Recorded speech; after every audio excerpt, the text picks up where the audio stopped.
पुण्य भूमि भारत संस्कृति वाचन माला संपुट 10 क्रमांक 1 वर्ग 3।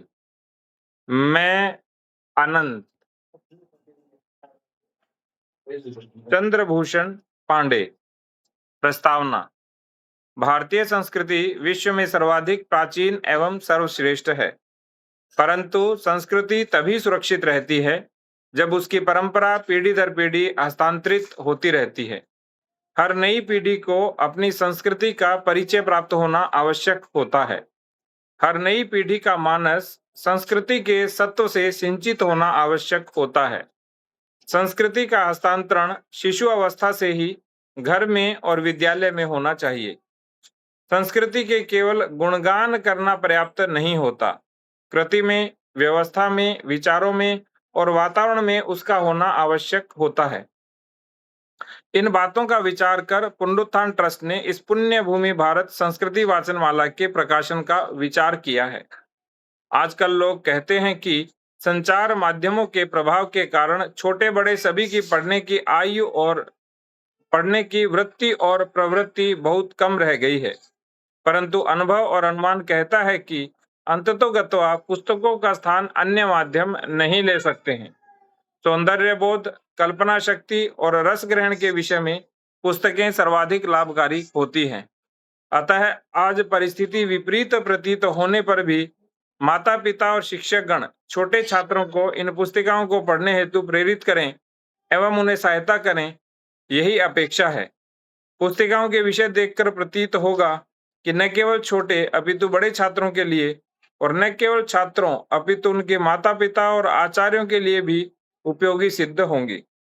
वाचन माला के विषय में आपके सुझाव अवश्य भेजें, यही नम्र निवेदन है। इति शुभम। प्रकाशक। कथा क्रमांक 1। मैं अर्थात मैं। विषय समझिएगा ध्यान से, और यदि आपके पास पेन कॉपी हो तो लिख भी सकते हैं। आपसे मैं अपनी बात बताऊं, मेरी अर्थात किसकी?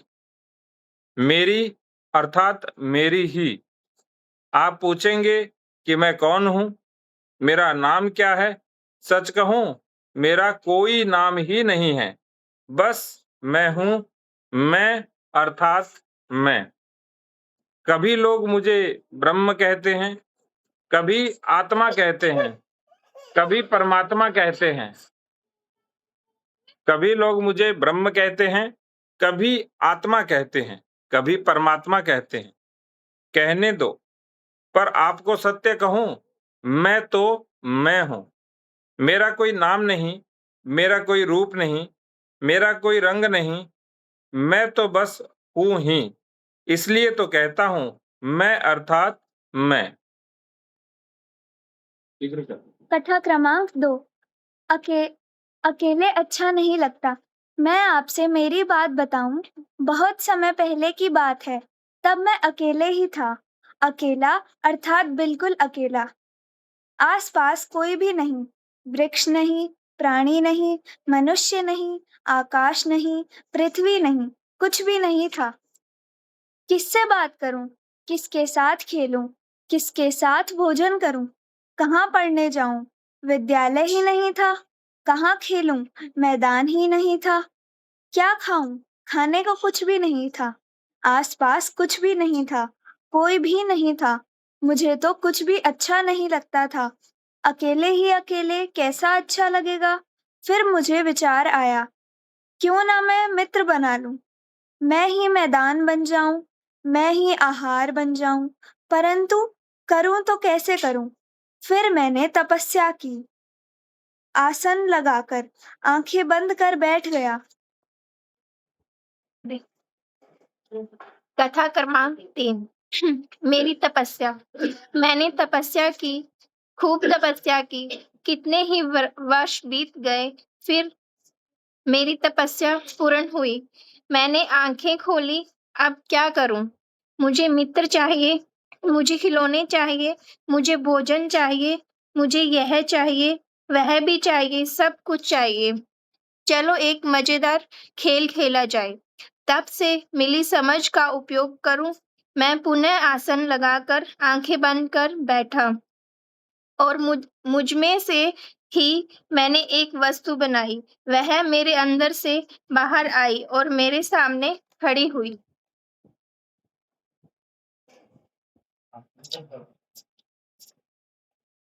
कथा क्रमांक 4 चिति। अरे यह क्या है?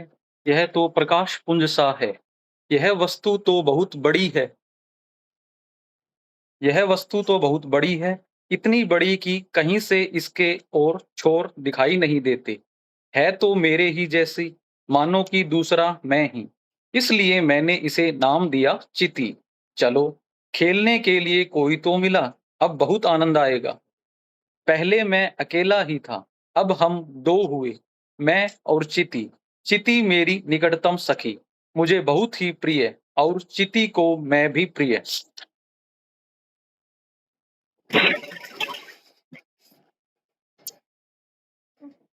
कथा क्रमांक 5 चिति और मैं। एक दिन चिति मुझसे कहने लगी, मैं कहाँ से आई? मैंने कहा, क्या बात है, तू मुझ में से ही आई। मैंने ही तुझे बनाया, जैसा मैं वैसी ही तू। हम दोनों तो एक ही हैं। चिति ने कहा, हाँ, लगते दोनों अलग हैं, किंतु हम अलग नहीं हैं। तू ही मैं और मैं ही तू। हा हा हा, कैसी समझदार बात। परंतु एक बात है, मैं तो मैं ही हूँ, परंतु तू चिति। चिति अर्थात चैतन्य। इतना हम दोनों में भेद है। मैं और चिति खेलते रहे, बस खेलते ही रहे। ऐसा ही कितने ही वर्ष बीत गए। कितने अर्थात कितने, कितने अर्थात बहुत। बहुत, बहुत, बहुत, बहुत अर्थात बहुत। गिन गिनने लगे तो गिन नहीं सकते। फिर चीते ने कहा, चलो दूसरा कुछ बनाएं। तुमने मुझे बनाया, अब कुछ और भी बनाओ। मैंने कहा, नहीं, अब मैं नहीं बनाऊंगा। अब तुम बना। चीते ने कहा, मैं कैसे बनाऊं? मैंने कहा, मैं तुझे मेरी तपस्या देता हूँ, मेरी शक्ति देता हूँ। मैं कुछ और बना, फिर मैंने उसे मेरी समस्या दी, मेरी शक्ति दी। चींटी ने कहा, अब देखो मैं क्या बनती हूँ। मैंने कहा, बहुत अच्छा, बनाओ, मैं देखूंगा। चींटी बड़े आनंद में थी। उसके पास अब तपस्या थी, उसके पास अब शक्ति थी। वह कहने लगी, अब मैं यह बनाऊंगी, वह बनाऊंगी, अब बस सब कुछ बनाऊंगी, पर बनाऊं तो कैसे? कथा क्रमांक 6 चींटी और प्रकृति। चींटी विचार करने लगी, तभी मुझे कुछ दिखाई दिया। क्या दिखाई दिया? कुछ तो था, पर वह कैसा था? बिल्कुल ही जड़, हिलता भी नहीं और डुलता भी नहीं, बोलता नहीं और हंसता भी नहीं, बस पत्थर की भांति स्थिर। चींटी तो चैतन्य, पर यह तो बिल्कुल स्थिर। चींटी ने इसका नाम रखा प्रकृति। अब मैं था, चींटी थी और प्रकृति थी। मैं तो मैं ही, चींटी चैतन्य और प्रकृति जड़। मैं तो था ही, न कुछ करता न कुछ बनता, पर चैतन्य प्रकृति के निकट गया। प्रकृति में हलचल होने लगी, जड़ प्रकृति हिलने लगी, डुलने लगी, इधर उधर होने लगी। पाठ क्रमांक 7 महत्व। प्रकृति में से एक वस्तु प्रकट हुई, अत्यंत सुंदर, अत्यंत स्वच्छ, बिल्कुल ही पतली और पारदर्शक। यह एक पर्दा था। यहाँ पर्दा चिति की चारों ओर लिपट गया था, पर पर्दा इतना पतला था कि चिति स्पष्ट दिखाई देती थी। कभी तो ऐसा भी लगता कि पर्दा है ही नहीं। पर्दे के आर पार चिति अधिक सुंदर दिखाई देने लगी। मैंने इस पर्दे का नाम रखा महत, इसका दूसरा नाम चित्त, इसका दूसरा नाम बुद्धि। प्रकृति तो हलचल करती ही रहती थी, शांत होने का नाम न लेती थी। स्थिरता मानो नाम ही नहीं। चैतन्य भी उससे दूर होने का नाम नहीं लेता था। चिति को इस खेल में बहुत मजा आने लगा। उसे बस देखना था कि अब क्या क्या होता है। कथा क्रमांक 8 चिति, प्रकृति और महत। कान में एक बात कहूं, मुझे तो पता ही था कि क्या होने वाला है, क्योंकि आप तो जानते ही हैं, यह सब मैं ही तो था। चिति कहाँ से आई? मुझ में से। प्रकृति कहाँ से आई? मुझ में से। महत कहाँ से आया? मुझ में से। इसलिए अब क्या आएगा यह भी मैं जानता था। कथा क्रमांक 9 अहंकार। हाँ, प्रकृति में कंपन तो बढ़ने ही लगा और महत में उसी के जैसी एक और वस्तु प्रकट हुई। अब चारों ओर मैं, अहम अहम अहम ऐसी ध्वनियां सुनाई देने लगी। अहम अहम अहम सुनाई पड़ता था, इसलिए मैंने इसका नाम रखा अहंकार। अहंकार तो बड़ा ही पहलवान, सीना ताने ही रहता, गाल ये बड़े बड़े, चलता तो बड़े बड़े डग भरकर, बड़ी बड़ी आंखों से चारों ओर देखता रहता, हमेशा लड़ने के लिए तैयार। आ जाओ आ जाओ, मैं सबको मात दूं, मैं जीत जाऊं। सभी को धमकाता डराता। मैं ऐसा क्या करूं? मैं ऐसा करूंगा, वैसा करूंगा, बस चुटकी में सब कुछ कर डालूंगा। मेरी शक्ति, मेरी बुद्धि, मैं ही सब कुछ करता हूं। कथा क्रमांक 11 मैं और कथा क्रमांक 10 चिति और अहंकार। चिति ने कहा, अरे रुको, मैं करती हूं ना। अहंकार कहने लगा, नहीं नहीं, तू कौन होती है करने वाली? मैं ही करूंगा, मेरे लिए करूंगा। चिति कहने लगी, अच्छा तो करो, करो और भोगो। मुझे तो बड़ी हंसी आ रही थी। यह खेल तो मैंने ही आरंभ किया था और यह बढ़ता ही गया, बढ़ता ही गया। चिति को काम सुपुर्द किया और खेल खेल में अहंकार प्रकट हो गया। अब वह कहता है, मैं, बस मैं ही करूंगा, मैं ही बनाऊंगा, मैं ही भोगूंगा। कथा क्रमांक 11 मैं और अहंकार। अहंकार से चिति ने पूछा, तू ब्रह्मा को पहचानता है? अहंकार बोला, ब्रह्मा कौन है भला? अब तुम सब ब्रह्म कौन है भला? अब तुम सब दूर बैठो, चुप हो जाओ और देखो मैं क्या करता हूँ। मैंने कहा, बहुत अच्छा, तू ही ब्रह्म, कर जो करना है और भुगतना भी तू ही है। बस अब तो सभी कुछ होता रहता, अपने आप ही होता। चिति ने तो बस एक गति दे दी थी, अब यह रुकेगी कैसे? परंतु अहंकार तो कहने लगा, यह सभी कुछ मैं ही करता हूँ। मैं कौन? मैं ही, मेरे जैसा कोई नहीं।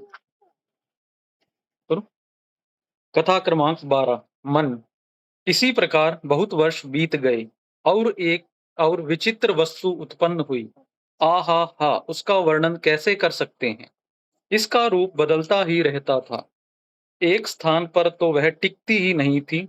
लाल कहो तो हरी दिखने लगती, हरी कहो तो सफेद हो जाती, बड़ी कहो तो छोटी दिखती, छोटी कहो तो बड़ी हो जाती, ऐसी भी लगती वैसी भी लगती। इसीलिए सभी ने मिलकर इसका नामकरण किया मन।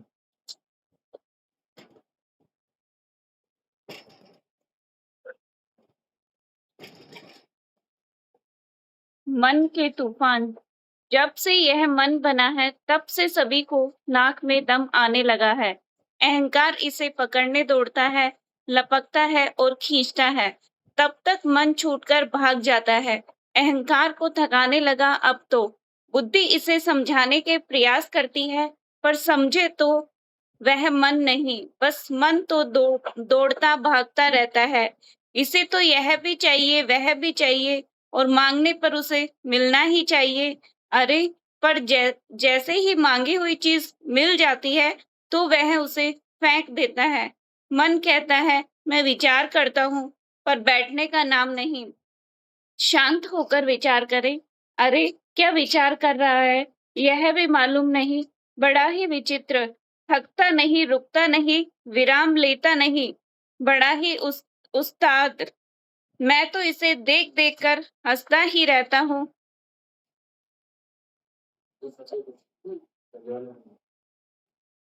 पंच महाभूत। हाँ, कथा क्रमांक 14। पंच महाभूत। बस फिर तो यह खेल बढ़ता गया। कितनी ही वस्तुएं बनती गई। प्राण बने, आकाश बना, वायु बना, अग्नि बना, जल बना, पृथ्वी बना, वृक्ष बने, प्राणी बने, मनुष्य बने। आप जो कुछ देख रहे हैं वह सभी बना। चारों ओर जहां नजर कीजिए विभिन्न वस्तुएं, नाना प्रकार की वस्तुएं, वस्तुएं ही वस्तुएं, असंख्य मनुष्य, असंख्य वृक्ष, असंख्य प्राणी। मेरा खेल तो बढ़ा बढ़ा, इतना बढ़ गया। कथा क्रमांक 15। पंच महाभूत, चींटी और मैं। पर चींटी कहाँ? वह तो दिखाई ही नहीं पड़ती। पृथ्वी दिखती, पानी दिखता, धरातल पर स्थित सब कुछ दिखता, पर चींटी अदृश्य बन गई। सच कहूं, चींटी ही तो यह सब करती है न, याद है ना? प्रकृति तो जड़ थी, चींटी के कारण उसमें हलचल हुई, तभी उसमें से सब कुछ बना। बिना चींटी के यह असंभव था। इसलिए चींटी तो सब में निहित है, इसीलिए चींटी है ही। चींटी है तो मैं भी हूँ ही। मैं ही चींटी, मैं ही अहंकार, मैं ही आकाश, मैं ही पृथ्वी, मैं ही पानी, सभी कुछ मैं ही तो हूँ। पाठ्य क्रमांक 16। आप और मैं। आप भी तो मैं ही हूँ। कुछ समझ आया नहीं? तपस्या करो तो समझ आएगा। मैंने भी तो तपस्या की थी। पुनरुत्थान ट्रस्ट। पुनरुत्थान ट्रस्ट शिक्षा के क्षेत्र में कार्यरत संस्था है। भारतीय जीवन दृष्टि पर आधारित सामान्य प्रवाह के पाठ्यक्रम तैयार करना, उनका प्रयोग करना, शिक्षा में मूलगत अनुसंधान करना, पुस्तक और अन्य सामग्री का निर्माण एवं प्रकाशन करना, समाज प्रबोधन के कार्यक्रम करना पुनरुत्थान ट्रस्ट के कार्य के विभिन्न आयाम हैं।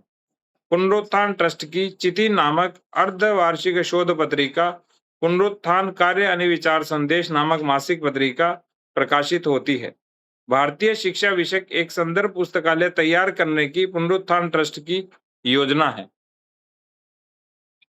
पुण्य भूमि भारत संस्कृति वाचन माला। इस वाचन माला में 100 पुस्तिकाओं का समावेश हुआ है। ये पुस्तिकाएं 5 से 12 वर्ष की आयु के छात्रों के लिए बनी हैं। विषय और विषय वस्तु को देखते हुए ये बड़ों के लिए भी उतनी ही पठनीय हैं। इन 100 पुस्तिकाओं के 3 विभाग हैं।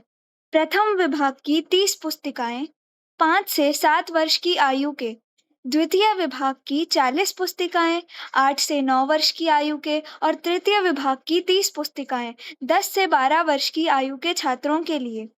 ये पुस्तिकाएं एक साथ 3 भाषाओं में प्रकाशित हो रही हैं। 3 भाषाएं हैं गुजराती, मराठी और हिंदी। भारतीय जीवन दृष्टि का आधार लेकर वर्तमान वैश्विक परिप्रेक्ष्य में उचित मानस तैयार करने की दृष्टि से इन पुस्तिकाओं की रचना हुई है। इस आयु के छात्रों को होनी चाहिए ऐसी सभी विषयों की जानकारी इन पुस्तिकाओं में देने का प्रयास किया गया है। ये पुस्तिकाएं मनोरंजन हेतु नहीं अपितु ज्ञान और संस्कार हेतु है। इनकी शैली और भाषा इस आयु के छात्रों की क्षमता और प्रवृत्ति के अनुरूप रोचक और सरल रखने का प्रयास किया गया है। बिल्कुल सही बात है। पुण्य भूमि भारत संस्कृति वाचन माला का पठन उसको पठन वाचन गट भी आरंभ किया है इसका, और जो 2 महीने से लेकर 6 महीने तक पढ़ भी सकते हैं। जो ऑनलाइन भी सत्र होंगे, स्वाध्याय भी होगा, चर्चा भी होगी, तो उसको ज्वाइन भी कर सकते हैं। हम तो सोच रहे हैं कि नियमित रूप से कुछ ना कुछ सप्ताह में 1 या 2 दिन के लिए हम ये जो ग्रंथ पुस्तिका है इसमें भी पढ़ा करें। सोचिए कितने सरल तरीके से ईश्वर से पूरा सृष्टि की रचना कैसे हुई ये नहीं समझ आ रहा था, लेकिन अब लग रहा है कुछ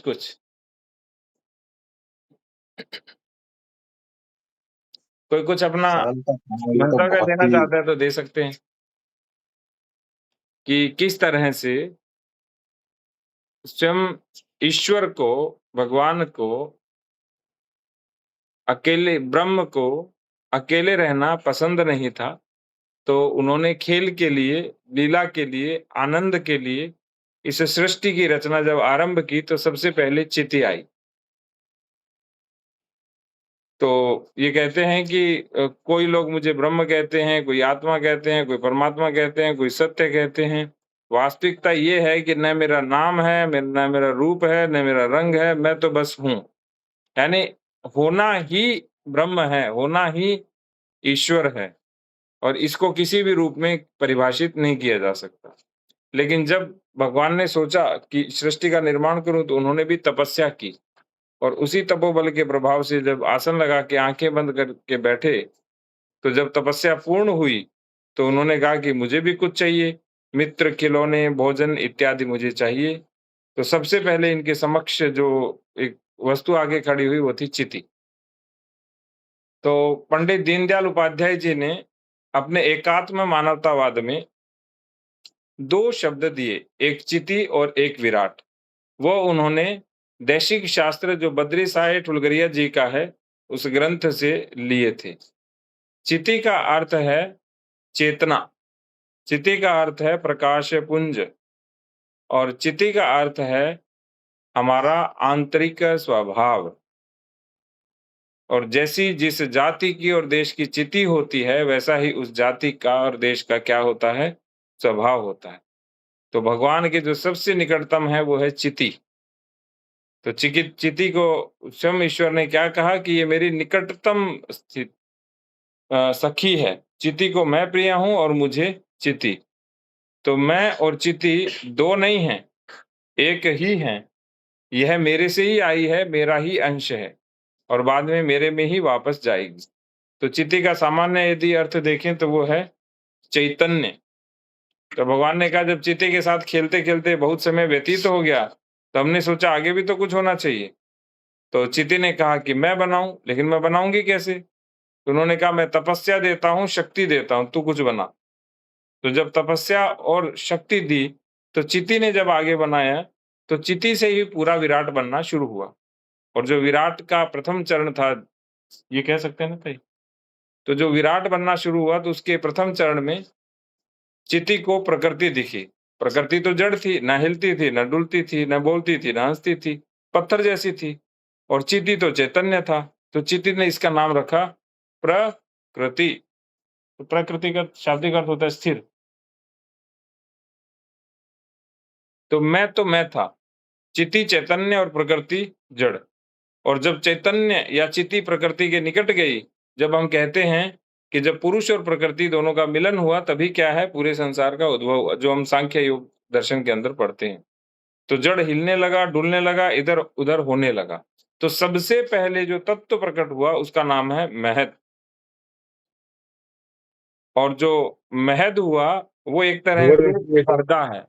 महद एक तरह से अंतःकरण है, जो चिति के चारों ओर लिपटा हुआ सफेद पर्दा है, जो इतना पारदर्शी है कि चिति सीधी दिखाई देती है और चिति उससे और अधिक आकर्षक और सुंदर भी दिखाई देती है।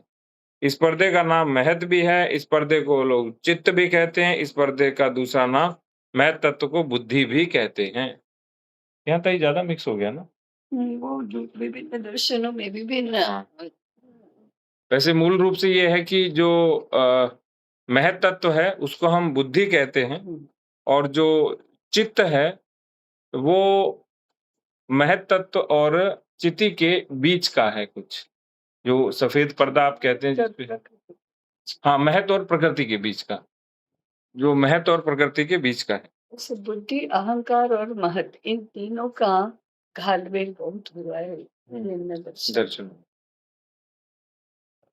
तो चिति को बहुत आनंद आने लगा, तो बाद में चिति, प्रकृति और महत 3 तत्व हुए और चिति और प्रकृति से जो महत तत्व प्रकट हुआ, उस महत तत्व से फिर आगे पूरे संसार का जन्म हुआ, जिसमें अहंकार था।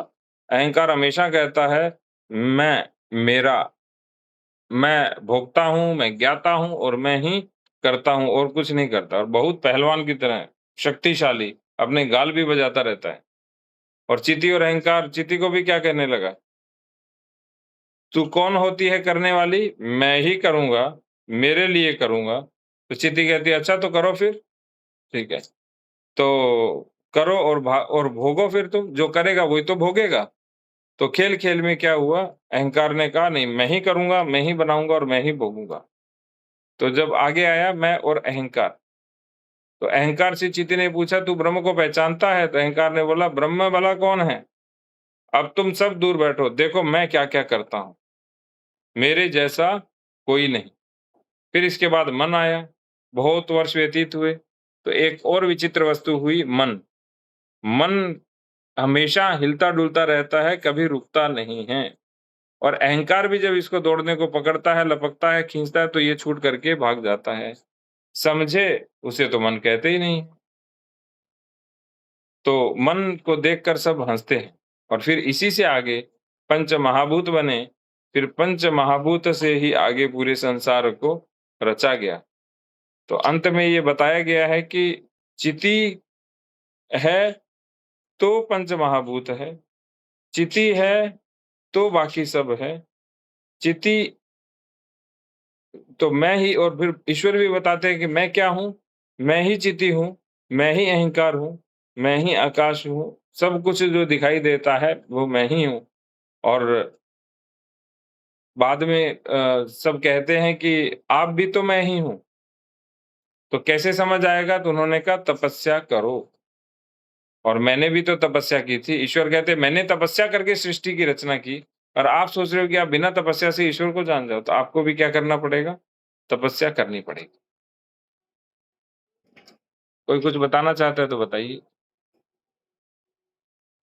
वैसे मैं सांख्य दर्शन के अनुसार मानता हूं कि ईश्वर के दो रूप हो गए, एक पुरुष अर्थात चिति, और दूसरा हो गया प्रकृति अर्थात जड़। प्रकृति पुरुष और पुरुष ने जब प्रकृति की ओर देखा, उसमें हलचल उत्पन्न हुई, और उसी से क्या पैदा हुआ? महत तत्व पैदा हुआ। महत तत्व से क्या प्रकट हुआ? महत तत्व को ही हम बुद्धि कहते हैं। और उसके बाद क्या पैदा हुआ, बताइए? अहंकार। हाँ, अहंकार। और अहंकार के बाद क्या हुआ? तीन प्रकार का अहंकार हुआ, राजसिक, सात्विक और तामसिक। फिर इसी से पूरे पंच महाभूत और शरीर की रचना हुई, जिसमें मन की रचना साथ हुई।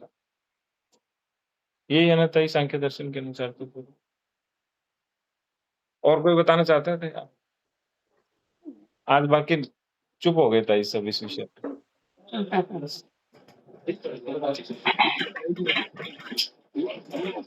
हाँ ताई, अब आप नमस्ते प्रणाम ताई। ताई जी। नमस्कार।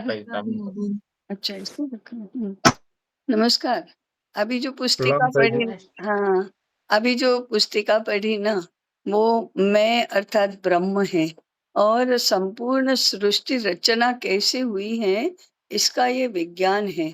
इसको हम भारतीय सृष्टि रचना का सिद्धांत कह सकते हैं। तो ये सब जो पंच महाभूत हैं, फिर मन है, बुद्धि है, अहंकार है, ये सब एक ही एक हैं, एक में से उत्पन्न हुए हैं, और उन सबके मूल में चेतन और जड़ हैं। चेतन और जड़ जब मिलते हैं तभी अहंकार, मन, बुद्धि ये सब प्रकट होता है, और उधर मन भी प्रकट होता है, तो इधर पंचमहाभूत भी प्रकट होते हैं। और ये सब जो जिसमें से उत्पन्न होते हैं वह है ब्रह्म। यहाँ ब्रह्म ने अपनी बात कही है, मैं, और उसने क्या कहा? मैं अनंत। अनंत माने अंत ही नहीं है, ये होता है होता है होता है, तो चलता ही रहता है, चलता ही रहता है। संसार का अर्थ ही है फैलते जाना, तो ये फैलते जाता है, फैलते जाता है, फैलते जाता है। और मैं देख रहा हूँ कि मेरी लीला से ही, मेरी इच्छा से ही कैसे ये सब उत्पन्न हुआ है, और अंततोगत्वा मैं, ये सब मैं ही हूँ। इसलिए वे बाद में अंत में कहते हैं, अरे चिति भी मैं, प्रकृति भी मैं, अहंकार भी मैं, मन भी मैं, बुद्धि भी मैं, पृथ्वी, जल, तेज, वायु, आकाश भी मैं, और तुम भी मैं। तुम और कहाँ से आए? तुम भी तो मैं। समझ में आया? नहीं समझे? तो तपस्या करो तो समझ में आएगा। ऐसे मुफ्त में खाली 5 मिनट सुना और थोड़े समझ में आ जाएगा। तो तप करो तो समझ में आएगा। क्यों तप करो? अरे मैंने भी तो तप किया था। मैंने तप किया तभी तो मेरे में से संसार की रचना हुई। मैं ही संसार बन गया। अब तुम तप करो तो ये कैसे बना, ये तुमको भी समझ में आएगा। इतनी तप की महिमा है। ऐसा कहते हैं, तपसा शुद्धि ही। तप करो तो शुद्ध होते हैं, शुद्धि प्राप्त होती है। और दूसरा तपसा सिद्धि ही। तप से ही सिद्धि मिलती है। कुछ भी प्राप्त करना है तो तपश्चर्या करनी पड़ती है। यही इस कथा का संदेश है। तो आप भी फिर से पढ़ेंगे, फिर से इसके ऊपर बार-बार चिंतन करेंगे, एकाग्रता पूर्वक चिंतन करेंगे तो आपको अपने आप ये सारी बातें समझ में आ जाएँगी। ठीक है?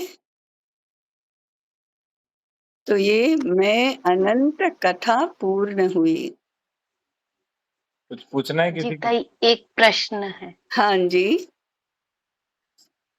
चिति से सब कुछ बना है तो चिति तो सबसे पावरफुल हुआ ना, हाँ, फिर ये हाँ। मन क्यों भटकता है, वो उसकी बात क्यों नहीं मानता और अहंकार क्यों इतना आ जाता है? हाँ, तो अरे इसी को तो कहते हैं कि समझ नहीं है, समर्थ नहीं है, तो भी लगता है मैं ही करता हूँ, मैं ही करता हूँ। हम सब नहीं कहते, हाँ, मैं ही होशियार हूँ, मुझे ही सब कुछ आता है। ऐसे कैसे कहते हो? अरे तुम तो बने हो चिति में से, तुम तो बने हो ब्रह्म में से और फिर भी कहते हो कि मैं करूँगा, मैं करूँगा। उसी को तो अहंकार कहते हैं। इसीलिए तो सब कहते हैं कि ऐसे गर्व ना करो, अहंकार ना करो, तुम कुछ नहीं, वही सब कुछ है। तो भी मानेगा थोड़े, नहीं मानते। तो हम लोग दुनिया भर में हम लोग कहाँ कुछ भी मानते हैं क्या? बहुत लोग समझाते हैं, तो भी हम कहते कि नहीं, हम बुद्धिमान, हम समर्थ, हम करते हैं। तो ये मैं सब जगह होता है। मैं ही करता हूँ, मैं ही जानता हूँ, तो मैं मेरे लिए ही करता हूँ यह सब। तो मैंने ही माने ब्रह्म ने ही अहंकार को बनाया। हाँ, अरे क्यों बनाया? उसको आनंद लेना था कि देखो मैंने बनाया और कैसे बोलता है। देखो मैंने बनाया और मन कैसे भागता रहता है। कैसे ये लाल कहो तो कहेगा हरा चाहिए, हरा कहो तो दो तो कहे नहीं पीला चाहिए और चाहिए वो दो तो अब कहेगा नहीं चाहिए। तो ये क्यों बनाया? भगवान ने ये सब क्यों बनाया? भगवान के मन का रंजन करने के लिए, आनंद के लिए बनाया। इसीलिए उसको लीला कहते हैं। कोई प्रयोजन से नहीं बनाया, लीला है। इसीलिए बनाता है, भगवान बनाता है, बनता है, बिगाड़ता है, बिगड़ता है। कभी संसार के रूप में, कभी अपने मूल रूप में वो प्रकट होता रहता है।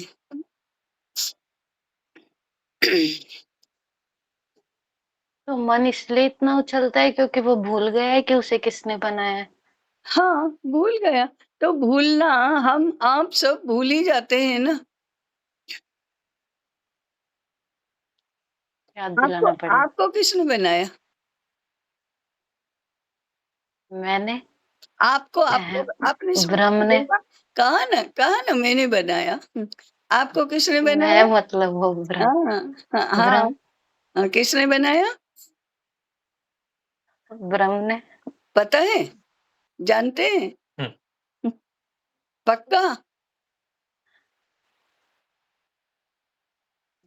इस हिसाब से नहीं, तो ताई जी जी। मुझे हमने बनाया। आपको ब्रह्म ने बनाया, तो फिर ब्रह्म को तो सुख दुख मान अपमान कुछ नहीं होता। आपको 2 तमाचे जड़ दिए तो क्या करेंगे? सोने बैठ जाएंगे या क्या पता किसने सामने करे। मारेंगे कि नहीं? मुझे मारता है। ये मुझे वाला कौन बोलता है? अहम, अहंकार बोलता है। भूल गए कि तुम अहंकार नहीं हो, तुम तो ब्रह्म हो। तो संसार तो में फिर हम, हम हाँ, संसार में हम सब भूल जाते हैं।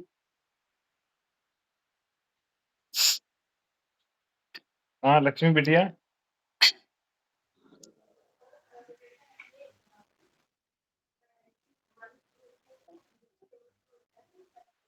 दीदी आपकी आवाज नहीं आ रही है। मैं बोल भी नहीं रही हूँ।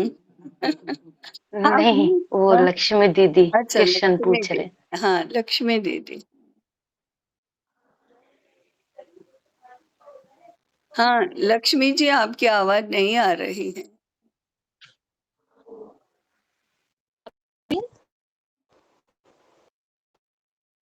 अभी आ रही है? नहीं, हाँ अब आई हाँ। हाँ, मेरा प्रश्न ये था कि अगर मन जो होता है उसका मूल स्वरूप सत्वगुणी होता है, तो चूंकि ऐसा होता है कि गुण समय के हिसाब से मतलब बदलते रहते, कभी कोई प्रबल होता है, कभी कोई कम होता है। तो यदि मन का मूल स्वरूप जो है सत्वगुण बना रहे, तो उसमें अहंकार फिर नहीं होगा। एक तो मन रजोगुणी है, सत्वगुणी नहीं है। बुद्धि सत्वगुणी है, मन रजोगुणी है। और रजोगुणी है इसलिए वह चंचल है, और इसलिए वह उछलता कूदता रहता है, इसलिए वह इधर से उधर और ये से वह, और कभी छोटा कभी बड़ा ऐसा बनता रहता है। मन से अहंकार नहीं जन्मता। मन बुद्धि अहंकार ये सब सत्व रज और तम, तो अहंकार तमोगुणी है और बुद्धि सत्वगुणी है, और तीनों साथ ही रहते हैं। मन से तो अहंकार नहीं जन्मा है।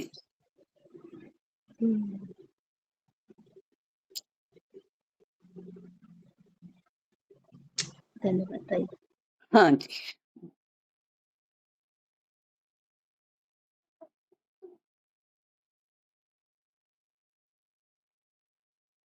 हो गया। दिनेश जी आप कुछ पूछ रहे थे? प्रश्न तो बहुत है। चित्त में से निकला है मैं, चित्त में से अहम, चित्त में से अहंकार, चित्त में से पंच महाभूत। तो चिति सबकी हम चिति चिति दिनेश जी, चिति चित्त नहीं है, यह चिति है। चिति और चिति चिति का अर्थ चिति है चैतन्य, चेतन। चैतन्य। हम्म तो चैतन्य को हम उस अवस्था में क्या माने फिर? जैसे अगर ऐसे बहुत सारी चीज हमारे निकली है, हाँ तो हाँ मतलब हाँ इनका मूल जो है चित्ती हाँ हुई, हाँ, चिति इसका मतलब चित्ती चिति में कहीं त्रुटि थी।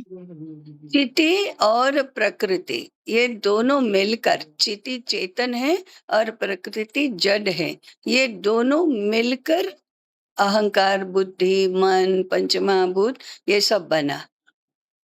तो अभी चिति के बारे में आपका प्रश्न क्या है? हमने बोला कि चित्ती से ये सब चीज अगर निकली है, तो कहीं ना कहीं चित्ती में विकृति नहीं हुई फिर? चित्त विकृति प्रकृति में होती है, चिति में नहीं। उसको अपने उपनिषदों में ऐसा उदाहरण देते हैं कि जैसे मिट्टी से घड़ा बनता है कि नहीं। जी जी हाँ, जी तो ताई। वो मिट्टी से बनता है, तो विकृति किस में हुई? मिट्टी में। मिट्टी प्रकृति है, लेकिन बनाता कौन है? कुम्हार। तो कुम्हार में विकृति होती है क्या? कुम्हार तो कुम्हार रहता है, मिट्टी से घड़ा बन जाता है। मिट्टी से जो कुछ बनाओ वो बन जाता है, तो विकृति होती है। विकृति क्या है? विकृति का अर्थ है परिवर्तन। तो परिवर्तन किस में होता है? प्रकृति में। परंतु बिना चेतन के कोई भी परिवर्तन नहीं हो सकता। ये चिति कुम्हार के जैसी है, उसके होने से प्रकृति से सारी सृष्टि बनती है, इसलिए चिति में परिवर्तन नहीं होता। परिवर्तन को यदि आप विकृति कहते हैं, तो प्रकृति में विकृति होती है, चिति में नहीं। जी ताई जी, बहुत अच्छी हाँ तरह समझ। जी।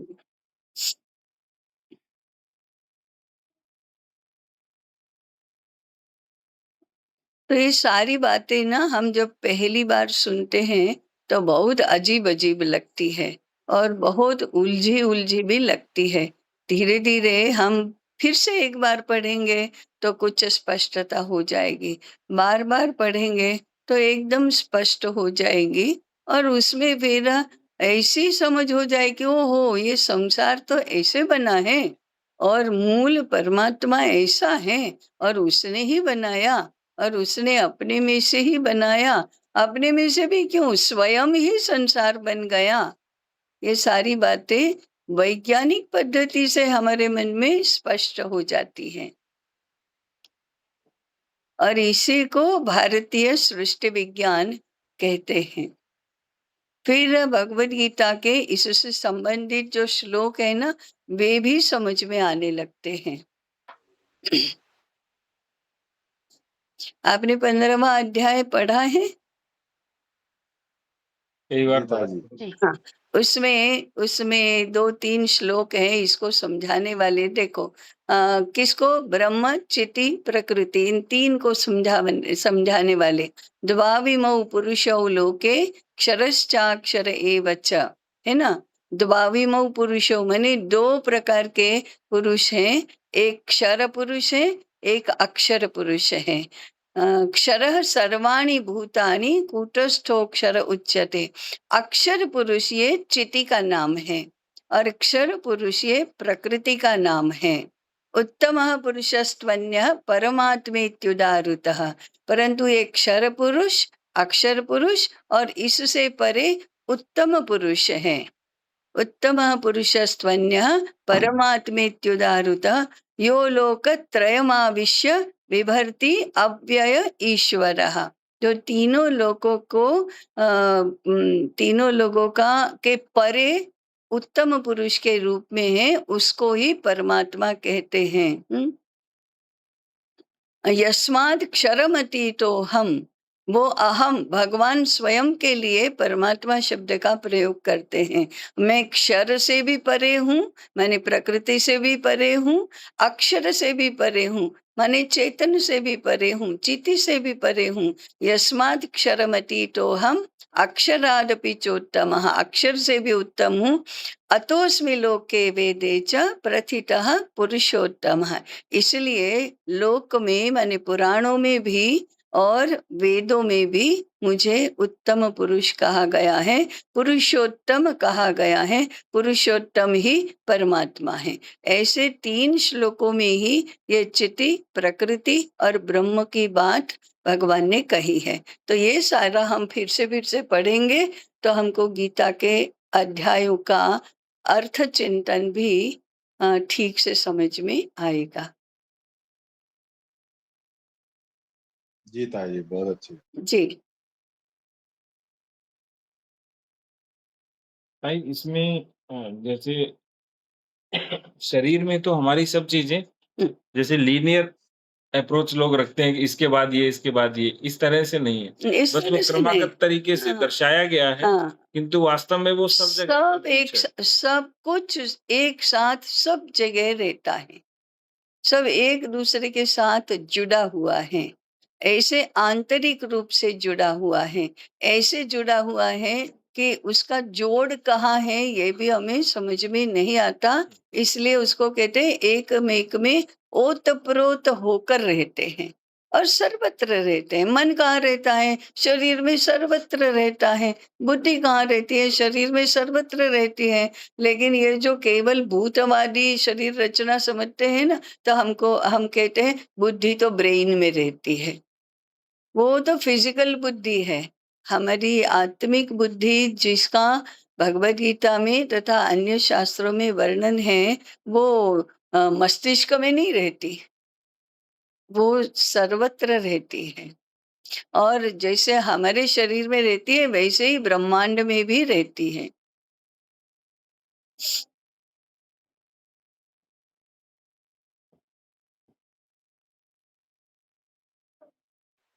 ताई अहंकार का क्या काम है?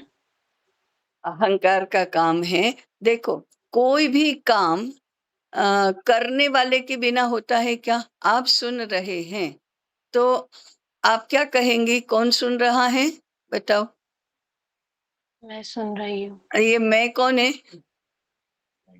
ये अहंकार है। अहंकार है। तो अहंकार के बिना सुनने का काम नहीं होता, अहंकार के बिना बोलने का काम नहीं होता, अहंकार के बिना खाने पीने, चलने, सोने, उठने, विचार करने का काम ही नहीं होता। क्योंकि काम तो तभी होता है, क्रिया तभी होती है जब कर्ता होता है। तो अहंकार करता है। और जो करता है वही भोगता है, इसलिए अहंकार भोगता है। ये अहंकार को भगवान ने क्यों बनाया? अरे मैं कुछ नहीं करूंगा, उसने चींटी को कहा था ना, अब मैं नहीं करूंगा, तू ही कर। ऐसे अब करने वाला चींटी और प्रकृति से मिलकर अहंकार बना। तो भगवान ने, ब्रह्म ने अहंकार को अपना पावर ऑफ एटर्नी दिया है। करता तो मैं ही हूं, परंतु मेरे बदले में अब तुम करो। तो अहंकार भूल गया कि मुझे पावर ऑफ एटर्नी दिया गया है, उसको लगा मैं ही मालिक हूँ, अपने से ही करता हूँ। तो अब जब ऐसे कहने में तो अहंकार की प्रकृति तमोगुणी होती है, ये सत्व रजस नहीं होता। अरे तमोगुणी तो सत्व, रज और तम, तो अहंकार तमोगुणी है। सत्व, रज, तम, 3 गुणों से 3 बने, बुद्धि, मन और अहंकार। सत्व से बुद्धि, रज से मन और तमस से, तमोगुण से अहंकार। जब हम कोई निर्णय लेते हैं तो जैसे कहते हैं बुद्धि का काम निर्णय लेना है, तो उसमें मन और चित्ती भी तो सहायता करते हैं। करते हैं ना, करते हैं। मन सहयोगी है, बुद्धि भी समझती है और अहंकार निर्णय करता है। और अगर मन ही उल्टा पुल्टा होगा तो निर्णय भी उल्टा पुल्टा होगा। होता ही है ना, तो रोज रोज हमारे निर्णय उल्टे पुल्टे होते ही है, क्योंकि मन गलत जानकारी देता है। तो सबसे पहले इस मन को पकड़ना चाहिए, हाँ, फिर तो बुद्धि ठीक हो जाएगी। भगवान ने भी कहा है कि मन को पकड़ो पहले। और फिर चित्ती? चींटी का कुछ नहीं बिगड़ता। चींटी तो मूल में एज है। इट इज है। हाँ, एज इट इज। हाँ, ये शब्द सही है, एज इट इज। उसको कुछ नहीं होता, वो नहीं, न बदलती है, न बड़ी होती है, छोटी होती है, वो करती नहीं, कुछ भी नहीं करती, वो होती है खाली, बस। चित्ती अपने रखी है, प्रकृति भी अपने एकदम ठीक ठाक है। तो अहंकार वो भी अपने पास होगा ही होगा, क्योंकि वो करता है, पावर ऑफ अटर्नी उसके पास है। बुद्धि सही निर्णय ले पाई, इसीलिए मन के ऊपर ज्यादा काम करना। हाँ, मन के ऊपर ज्यादा काम करना, यही हमारे बस यानी के, हमें सारा करने का काम वही है।